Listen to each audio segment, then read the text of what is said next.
Today's topic, inspired by real-life events, is the issue of whether it's okay to be glad about the death of another human being.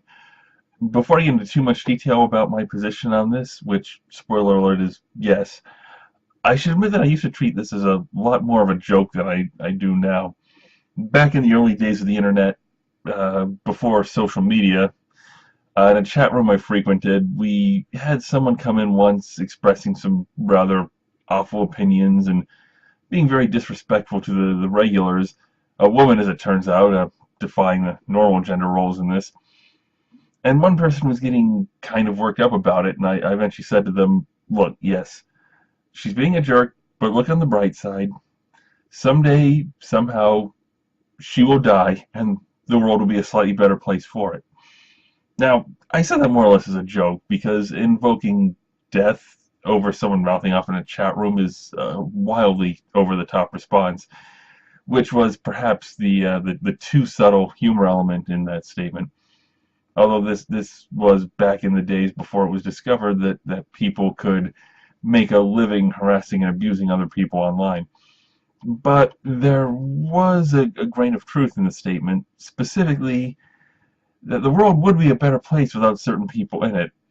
And I'm sure that even the people who on the surface find that statement appalling will agree along with the rest of us to look at the obvious examples like Hitler, who always comes up in discussions like this, Osama bin Laden, people like that, and agree, yes, the world is a better place without them. My experience from the few times that I've attempted this discussion with others is that they agree on the extreme outliers.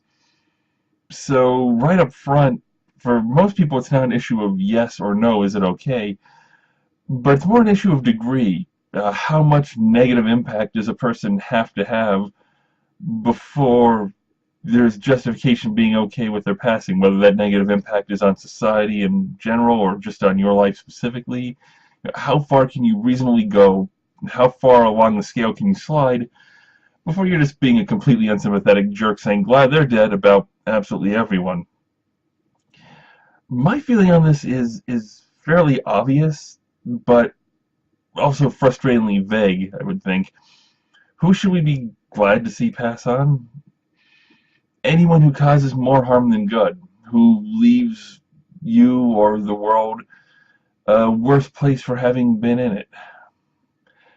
Now that's about as subjective as it gets, and it makes it pretty much a given that people have very split opinions on specific individuals, which is natural. Some people will, in fact most people, will do good in some people's lives and harm in others, and so there's not any set correct answer on this.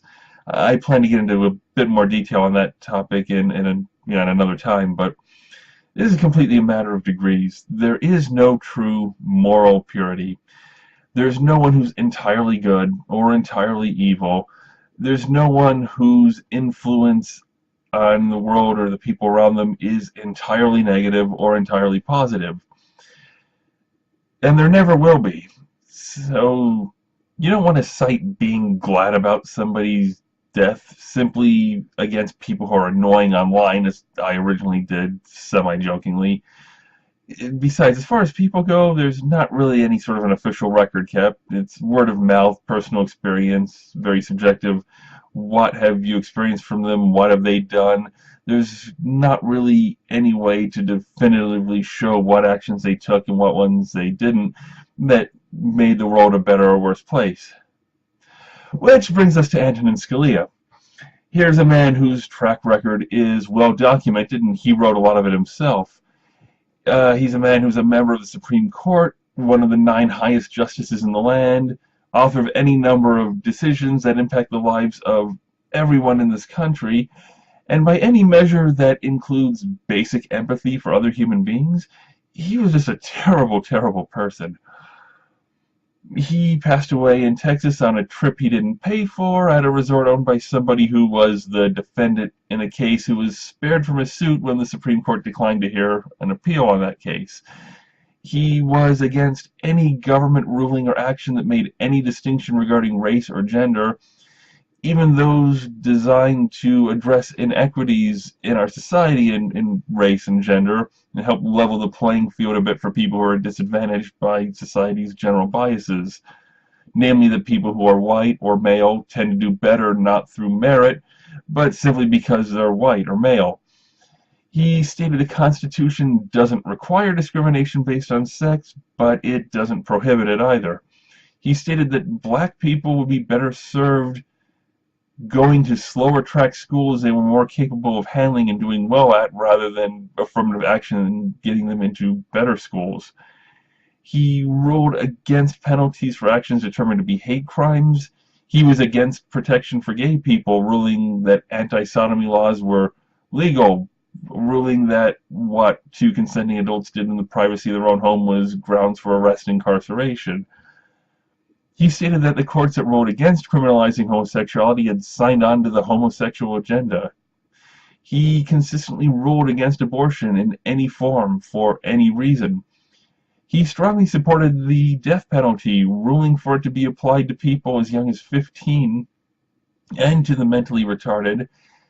And in one of the more horrifying statements I have ever heard from a judge whose opinions can become law of the land, he stated, and I quote, "Mere factual innocence is no reason not to carry out a death sentence properly reached." In other words, he's saying it's perfectly okay to execute innocent people as long as court procedures were followed. In fact, his last official act as a justice was to refuse to stay a scheduled execution. My question is, why should I feel bad that this man no longer has influence over my life? The people who should be mourning him are the people whose lives he made better. Primarily friends and family, definitely. People who knew him not as a justice, not as a person determining the law of the land, but simply as a person who saw him in day-to-day interactions, who knew who he was when he wasn't doing his job. His wife, his children, his family. She lost a husband, they lost a father, they have reason to mourn, they lost somebody who had great impact on their lives, they left a void that'll never be filled. And they will mourn him, and they are very much right to do so. I, like most other people, never met the man, so the only impact he ever had on me was through his rulings, and as such, his impacts on me and on others were pretty much uniformly negative. People have been denied education and employment because of his decisions. People have been executed regardless of their guilt because of his decisions. Let's not even go into detail about the damage that's come from the Bush versus Gore decision and how many people worldwide have suffered and died from the ruling to stop the recount. Yes, the Constitution never explicitly stated that every vote should be accurately counted, so that's okay. Basically, unless you're a white male Christian, his rulings pretty much always worked against you. Scalia substituted ideology for morality. He was more interested in theocracy than in democracy, in preservation rather than in progress. He looked at the world and said everything is fine the way it was and new ideas need not apply. He was a force for stagnation and even regression, never progress. And a lot of people have harder lives, steeper hills to climb, more obstacles to overcome because of him and his court rulings and what he did in the name of the Constitution, and more so what he believed in. Some people will say, speak no ill of the dead. And while I agree in a general sense of respect, I don't think that trumps being able or willing to discuss people honestly. Death does not deify anyone. People do bad and they do good, and we should acknowledge both, not just pretend that the bad stuff never happened. I can't speak for his family and friends and what good he did for them. I will never know. Speaking for myself and the society that I live in, he caused more harm than good, and he left the world a worse place for having been in it. And I won't mourn him.